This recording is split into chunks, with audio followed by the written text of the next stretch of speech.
영상 하단 더보기란 클릭하시면 간편하게 참여하실 수 있는 링크도 남겨놓을 거니까 이 링크 클릭하셔서 무료 정보방 입장하시기 바라겠습니다.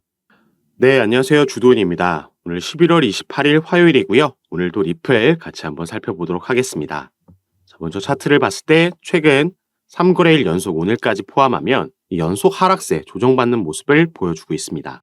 그래서 제가 최근 이 상승력을 만들어냈을 때 우리가 고점을 확인하고 이 피보나치 되돌림 수열을 적용해 놨죠. 색깔별로 칸칸이 나눠져 있는 거고 이 각각의 구간들이 고점 대비 얼마나 빠진 위치인가를 이 소수점으로 그 퍼센티지를 표시해주고 있는 겁니다. 그래서 0.236 라인이 고점 대비해서 마이너스 23.6%가 빠진 라인이고 이 밑에도 마찬가지라고 보시면 되겠는데 이 조정을 받을 때에도 제가 말씀드렸던 게 통상적으로 피보나치 되돌림 수열에서는 382 라인과 618 라인이 가장 강한 저항과 지지 역할을 해주기 때문에 이렇게 빠지고 있을 때도 618 라인까지는 하방으로 열려 있다라고 말씀을 드렸고 실제로 이 부분을 맞고 튀어 올라간 거 확인할 수가 있죠. 다만 다시 이렇게 조정을 받고 있기 때문에 여전히 하방까지 열려 있다. 이 라인까지는 열려 있고 이 부분만 뚫리지 않는다라면은 이 전형적인 흐름 안에서 움직이고 있다라고 우리가 이해할 수 있겠습니다. 이 382 라인보다 618 라인에서 지지를 받고 반등을 만들어냈을 때 그 상승력도 더 크게 나온다라는 점 말씀드리겠고 일단 이 지지 라인을 빠르게 확인하고 횡보하는 작업이 들어갈 거라고 또 볼 수 있겠습니다. 다만 이렇게 리플이 조정을 받고 하락하는 와중에도 이 리플을 많이 보유하고 있는 이 고래들은 계속해서 추가 매집에 나서고 있다라고도 말씀을 드렸죠. 이렇게 고래들이 저점에서 매집하고 있는 이유에 대해서도 조금 이따 설명을 해드릴 거고요. 자, 가장 최근에는 이런 속보가 나왔습니다. 자, 리플의 IPO, 기업 공개죠. 이게 예상보다 늦어질 수도 있다. 핀테크 업계의 불황 탓에 이런 인터뷰 내용이 공개가 됐습니다. 자, 리플은 이 IPO, 기업 공개를 준비하고 있다는 거 제가 반복적으로 말씀을 드렸습니다. 이 기업 공개를 하게 되면 나스닥 상장을 준비하는 거고요. 이렇게 되면 대규모 투자 기업들의 자금이 유입될 수 있는 거기 때문에 XRP 시세에 가장 크게 긍정적으로 영향을 미칠 수 있는 이슈라고 말씀을 드렸죠. 그리고 이 IPO 관련해서 린다 존스라는 월가의 금융 전문가는 이 리플의 IPO 최적 시점은 내년 5월이다라는 견해도 최근에 밝혔습니다.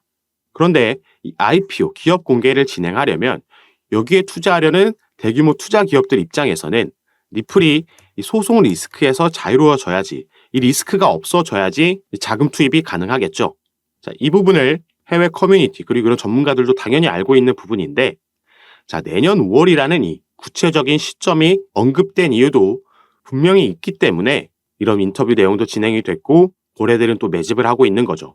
자, 그럼 소송이 이전에 마무리되려면 이 정상적인 일반적인 루트로는 힘들고 우리가 가장 기대하고 있는 이 합의가 이루어진다라면은 이 부분도 충분히 가능성이 있다라고 지금 얘기가 나오고 있습니다.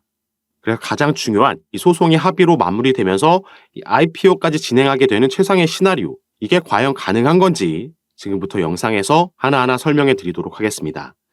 자, 여러분들은 오늘 영상 본격적으로 시청하시기 전에 밑에 있는 구독과 좋아요 버튼 한 번씩만 눌러주시면요. 제가 이렇게 영상 제작하는 데에 큰 힘이 된다라는 점 먼저 말씀드리고 또 추가로 영상 밑에 더보기란 클릭하시면 간편하게 참여하실 수 있는 카톡방 링크도 제가 남겨놨습니다. 들어오시면 오늘 살펴볼 리플의 이런 개별적인 이슈들 뿐만 아니라 시장 전체에 영향을 주는 이 거시경제 이슈들 그리고 또 경제지표 발표들이 있죠. 당장 내일 모레 30일에도 미 연준이 주목하고 있는 개인 소비지출 발표도 예정이 되어 있습니다.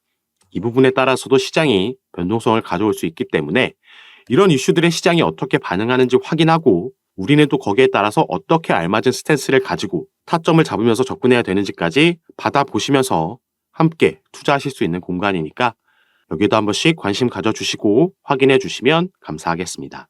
자, 그럼 바로 이 이슈에 대해서 살펴보도록 하겠습니다.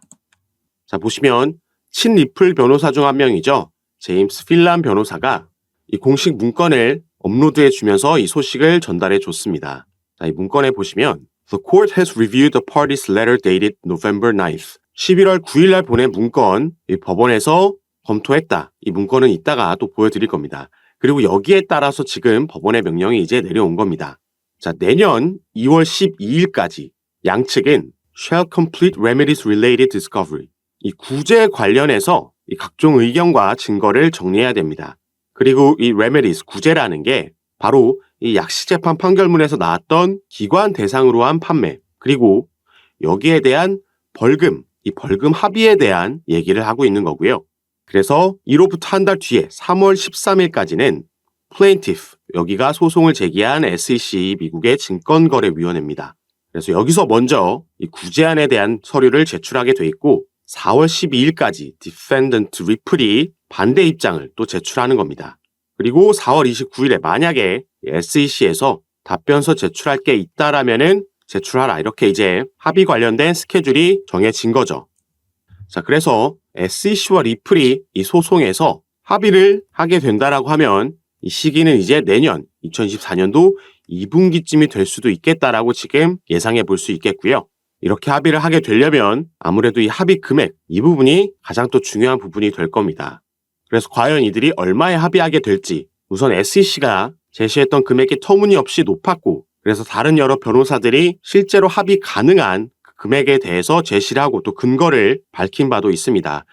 그리고 합의를 한다고 해서 리플에게만 이득인 것이 아니라 여기서 SEC도 얻어갈 만한 게 있기 때문에 이 합의에 대한 근거와 정황이 하나둘씩 나오고 있는 건데요.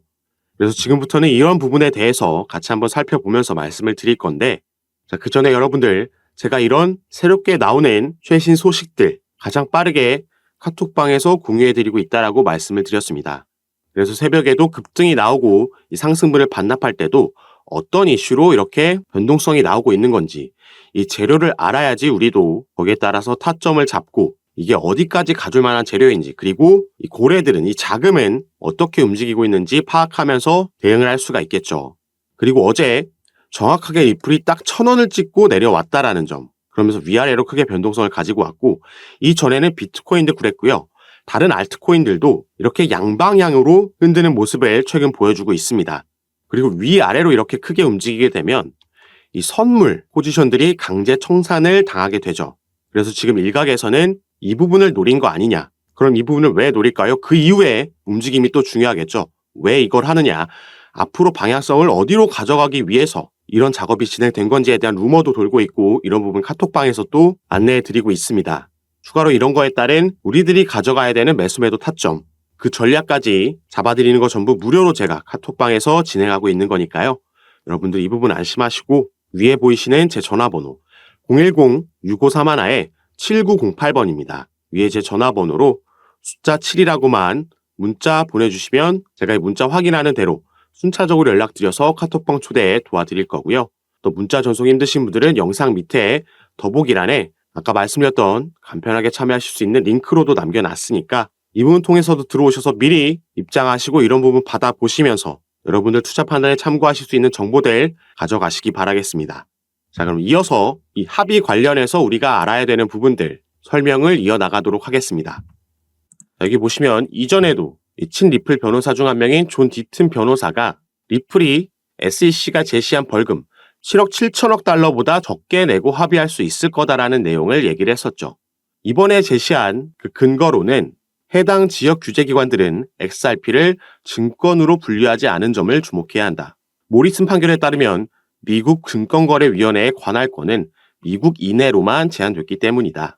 아울러 리플에 대한 소송은 사기가 아닌 규제 불일치에 따른 것이고 XRP 판매의 대다수가 미국 외 지역에서 이루어졌고 공인된 투자자들과 관련이 있다는 점을 고려할 때 징벌적 손해배상의 가능성은 크게 줄게 된다라고 나와 있죠.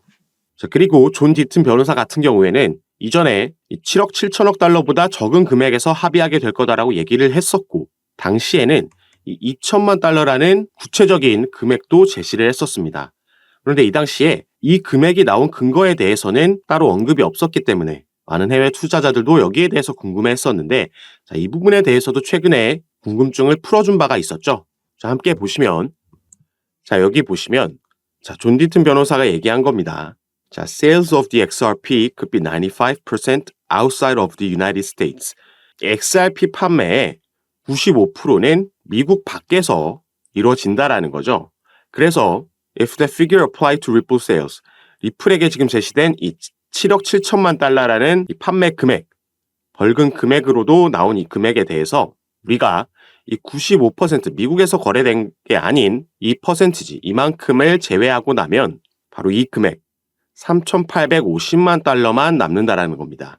여기서 추가로 공제될 거 제외하고 그리고 이 기관 투자자들에게 판매된 거에 대한 벌금이기 때문에 이 당시에 XRP 시세를 고려했을 때 0.25센트였다라는 거죠. 이걸 적용시켰을 때 절대 이 금액에 합의하지 않을 거고 애초에 제시했던 2천만 달러 아래에서 합의하게 될 거라고 그 근거를 제시한 겁니다. 그래서 일단 이 리플의 XRP에 가장 크게 그 시세에 영향을 주는 게 바로 이 소송 이슈이기 때문에 이 부분 같이 한번 새롭게 업데이트 해드렸는데 우리가 여기서도 살펴봤던 바로 합의에 대한 가능성이 이게 현실이 된다라면은 최근 여기에 대한 기대감으로 보여준 상승력보다 더 크게 리플의 XRP는 상승할 수밖에 없겠죠. 그래서 오늘 왜 이렇게 합의에 대한 기대감이 형성이 됐는지 그 근거와 정황이 나와 있기 때문에 그 부분 자세하게 설명해 드리도록 하겠습니다. 그리고 이런 부분은 아까 영상 초반에도 말씀드렸지만 제가 여러분들과 함께 운영하고 있는 이 카톡방에서 가장 빠르게 공유해 드리고 있고 이런 이슈에 따른 상승력 그리고 조정이 나왔을 때 또 악재가 나왔을 때 이 장세의 흐름과 시장의 반응을 확인하고 우리는 그 장세에 맞춰서 알맞게 매수매도 타점 그리고 비중까지 잡아드리고 있고요. 여러분들께서 보유하고 계신 평균 단가와 또 비중을 보고 개별적으로 이런 부분 상담 도와드리면서 함께 매매를 진행하고 있습니다. 그리고 당연히 카톡방은 전부 무료로 운영하고 있는 거니까요. 이 부분 안심하시고 여러분들은 위에 보이시는 제 전화번호 010-6531-7908번 제 전화번호로 숫자 7이라고만 문자로 보내주시면요. 제가 이 문자를 확인하는 대로 순차적으로 연락드려서 카톡방 초대 도와드릴 겁니다. 그리고 문자 전송 힘드신 분들은 아까 말씀드렸던 영상 밑에 더보기란에 간편하게 참여하실 수 있게 제가 링크로도 남겨놨으니까 이 부분 통해서도 들어오셔서 제가 드리는 정보들과 타점, 비중과 전략까지 받아보시면서 여러분들 투자 판단에 참고하시고 매매 진행하시면 더욱 좋을 것 같습니다. 자, 그럼 이제부터 가장 중요한 이 합의 관련된 정황과 그 근거 살펴보도록 하겠습니다. 제가 최근에 이런 소식을 전달해 드렸습니다. SEC가 항복했다. 바로 이 부분이 현재 리플이 소송을 벌이고 있는 이 SEC 미국의 증권거래위원회에서 리플사뿐만 아니라 리플의 경영진과도 개별적으로 소송을 진행하고 있었는데 자, 이 경영진에 대한 소송을 취하하겠다라는 입장을 밝혔었죠. 그리고 여기에 대해서 이 소송을 관장하고 있는 토레스 판사가 자, 이와 같이 공식 문건을 통해서 granted, 승인을 했습니다. 그리고 이 승인한 문서에 보시면 이 11월 9일이라는 날짜가 나와 있죠. 이 11월 9일이라는 날에 이 양측이 브리핑 스케줄을 제출하라는 내용이 들어가 있는 겁니다. 그리고 이 날짜는 토레스 판사가 임의로 지정한 날짜가 아니라 SEC에서 먼저 제안한 날짜입니다. 그래서 이 부분 오늘 같이 한번 살펴볼 건데요. 자, 여기에 보시면 이 SEC가 현재 이 소송을 관장하고 있는 아날리스 토레스 판사에게 공식 서한을 통해서 이 리플 경영진에 대한 소송 취하 의사를 밝혔습니다. 그리고 그 공식 서한 안에 바로 이런 내용이 들어 있었기 때문에 지금 합의에 대한 가능성이 다시 얘기가 나오고 있는 건데요. 자, 여기에 보시면 The SEC and Ripple intend to meet and confer on a potential briefing schedule with respect to the pending issue in the case. 자, SEC는 지금 리플과 만나서 현재 이 보류되고 있는 이슈에 대해서 이 사건에서 보류되고 있는 이슈에 대해서 그 가능한 스케줄을 지금 잡고 싶어 합니다. 자, 이들이 여기서 논의하고 싶어 하는 거는 proper against Ripple for its Section 5 violations, 증권법 제5조를 위반한 것에 대해서 with respect to its institutional sales of XRP, 기관에게 판매한 XRP에 대해서 논의를 하고 싶어 하고요. 이 11월 9일까지 정확하게 날짜를 지정해 놨죠. 이때까지 법원에 논의 일정을 제안을 하거나 아니면 양측이 동의할 수 없을 시에는 법원의 브리핑 일정을 요청하겠다. 이런 내용이 이 공식 서한 안에 담겨 있었다라는 겁니다. 자, 이걸 다시 말해서 이 리플과 SEC가 만나서 최근 받아들였던 7월 달에 나온 약식재판 판결에 대해서 그 중에서도 이 SEC가 승소한 부분, 이 기관 판매에 대한 약 7억 달러 규모의 XRP가 증권에 해당한다라는 것, 이게 증권법 5조를 위반했다라는 것에 대해서 논의를 하고 싶어 하는 건데, 자, 이미 SEC에게 유리하게 나온 이 판결에 대해서 논의를 하고 싶다라는 건 이게 지금 벌금 합의에 대해서 얘기하고 싶어 하는 거 아니냐라는 의견들이 지금 나오고 있는 겁니다. 자, 그래서 사실 여기에 대해서 조금 긍정 회로를 우리가 돌려봤을 때 합의를 하면 SEC에게 득이 되는 건 뭘까요? 자, SEC는 지금 리플과의 소송에서만 연패를 일단 기록하고 있죠. 약시재판 판결문에서도 이 개인에게 판매된 2차 시장 판매는 증권이 아니다라는 판결문을 받아들이면서 가장 먼저 1패를 떠안았고 중간항소에 대해서도 기각, 명령이 나오면서 2패가 됐습니다. 그리고 본인들 스스로 이 경영진에 대한 소송을 취하하면서 지금 3대 0으로 지고 있는 거죠. 리플에게만 벌써 이렇게 연패를 기록하고 있고 여기에 추가로 최근 그레이스케일의 소송건에서도 패배를 기록했습니다. 이 비트코인 현물 ETF로의 전환건에 대해서 법원이 재검토하라고 SEC에게 명령을 내렸죠. 그리고 SEC는 최근 여기에 대한 항소를 할 수 있는 기간 안에 아무런 움직임도 가져가지 않으면서 사실상 항소 포기를 선언했고 이 부분이 이제 효력을 갖게 됐습니다. 자, 그럼 이런 상황에서 SEC가 만약에 벌금 합의를 하게 된다라면은 적어도 기관 투자자들에게 판매된 건 증권이다라는 판례를 만들 수 있으면서 추가 망신을 피할 수 있게 되는 거죠. 그리고 리플이 득을 볼 수 있는 건 너무나도 명확합니다. 여기에 대한 벌금은 지불하더라도 일단 이 소송 리스크라는 그동안 계속해서 XRP의 발목을 잡았던 가장 큰 리스크에서 해소되면서 이 부분이 해결되면 전부터 꾸준히 말씀드렸던 기업 공개, IPO가 본격적으로 진행이 될 수 있겠다. 그러면서 대규모 투자 자금, 나스닥으로 상장되는 기업이 되면서 엄청난 상승 모멘텀을 경험할 수가 있을 겁니다. 그리고 이전에도 제가 한번 합의에 대한 가능성을 언급하면서 보여드렸던 게 바로 이 아날리스 토레스 판사가 내린 중간항소 기각에 대한 이 명령서였습니다. 그래서 이 부분 가장 마지막 장에 밑으로 내려서 함께 보시면요. 자, 가장 마지막 장의 마지막 줄을 살펴보시면 shall meet in person for at least 1 hour to discuss settlement of this matter. 자, in person으로 만나라, 대면에서 만나라는 거고요. 논의하라는 거죠. 그리고 시간까지 구체적으로 적어도 최소한 1시간 이상 만나서 뭐에 대해서 얘기하냐? 합의에 대해서 얘기하라고 토레스 판사가 이 법원에서 직접 제안을 했다라고 말씀드렸습니다. 그리고 그 시기 같은 경우에는 prior to the final pre-trial conference, 이 마지막 컨퍼런스 전에, 이 마지막 컨퍼런스는 final pre-trial conference는 4월 16일 오후 2시라고 스케줄이 정해져 있죠. 그래서 이 전에 만나서 최소한 1시간 이상 만나서 합의에 대해서 얘기하라는 명령이 있었던 겁니다. 그래서 이 중간항소 기각 명령이 내려왔을 때 이 공식 서한을 보고 제가 이렇게 구체적인 데드라인까지 정해져 있는 거였기 때문에 자, 이전에 이들이 만나서 합의할 가능성이 있다. 하지만 이게 당장 올해 안에 일어나기는 힘들다라고 보였고 그래서 내년 1분기 말에서 2분기가 시작되자마자는 여기에 대한 기대감이 또 한번 형성될 수 있겠다라고 말씀드렸는데 이번에 SEC가 경영진에 대한 소송을 취하면서 또 한번 같은 맥락에서의 흐름이 나왔기 때문에 오늘 여러분들께 영상을 통해서 공유해 드리려고 이렇게 가지고 왔습니다. 자, 그리고 어제 날짜로 이렇게 제임스 필란이라는 친리플 변호사의 개인 트위터 계정에 리플이 법원에 보낸 공식 서한이 업로드가 됐습니다.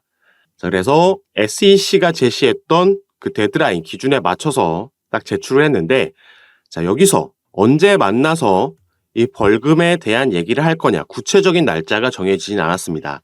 이 내용을 보시면 리플은 SEC 측에 이 30일 내로 먼저 그 스케줄 구체적인 날짜를 제시하라고 얘기를 했고요. 그러면 리플이 여기에 대해서 30일 내로 답변을 내놓겠다라고 얘기를 한 겁니다. 그래서 이제는 다시 바톤이 SEC 측으로 넘어갔다라고 보면 되겠죠. 그리고 당연히 SEC가 제출한 날짜에 대해서도 이 업데이트 되는 대로 가장 빠르게 카톡방에서 제가 공유해 드릴 거고요. 우리는 이제 이 900원이 깨진 시점에서 앞으로의 전망을 예상해 보면서 또다시 매매 진행을 하면 되겠죠. 그래서 마지막으로는 리플의 차트 분석 간략하게만 하고 영상 마무리하도록 하겠습니다. 이 영국의 크립토 인사이트라는 이 차티스트의 차트 분석을 하나 가지고 왔는데요. 자, 이 부분 보시면 리플 XRP의 주봉 차트입니다. 자, 전에도 제가 말씀드렸듯이 리플은 우리가 리또속이라고 하면서 계속 안 오르는 것 같지만 실제로 이 팩트를 바라봤을 때 계속해서 이 저점을 높여가는 움직임을 가져가고 있습니다. 저점을 높여가고 있다는 건 우상향하고 있다는 거죠. 그리고 여기서 긍정적인 신호가 하나 더 포착된 건 바로 이 밑에 RSI 부분, 여기서의 골든 크로스가 나와줬다라는 겁니다. 그렇기 때문에 이 크립토 인사이트라는 차티스트는 16일 내에 이 XRP가 비교적 큰 폭의 상승을 보여줄 것으로 예상한다라고 이런 차트를 공유한 거고, 이 XRP가 주봉으로 봤을 때 이 RSI에서 골든 크로스가 나온 건 지난 7월이 마지막입니다. 자, 당시에 1,000원을 넘게 상승력을 만들어내면서 연중 최고치를 갈아치웠었죠. 그리고 XRP의 미결제 약정도 지난주에 바닥권에서 맴돌았기 때문에 이 부분도 2, 3주 안에 크게 늘어날 것이라고 예상하고 있는 거죠. 그래서 어차피 우리가 리플이라는 종목을 정말 단기로 가져갈 게 아니라면 이렇게 기술적인 분석들도 받아보시고, 또 개별적으로 나오는 차트 외의 이슈들, 이 소송 관련해서, IPO 관련해서, 그리고 이 사업 분야, CBDC 관련해서도 새롭게 나오는 소식들 가장 빠르게 받아보시면서 투자하시는 걸 추천드리겠고요. 이런 부분 제가 전부 카톡방에서 공유해드리고 있습니다. 그리고 당연히 이 카톡방은 무료로 운영하고 있는 거니까 이 부분 안심하시고, 여러분들은 위에 보이시는 제 전화번호 010-6531-7908번 제 전화번호로 숫자 7이라고만 문자로 보내주시면요, 제가 이 문자를 확인하는 대로 순차적으로 연락드려서 카톡방 초대를 도와드릴 겁니다. 그리고 문자 전송이 힘드신 분들은 영상 밑에 더보기란에 간편하게 참여하실 수 있게 제가 링크로도 남겨놨으니까 이 부분 통해서도 들어오셔서 제가 어떻게 여러분들께 도움 드리는지 직접 확인해 보시고 판단해 보시기 바라겠습니다.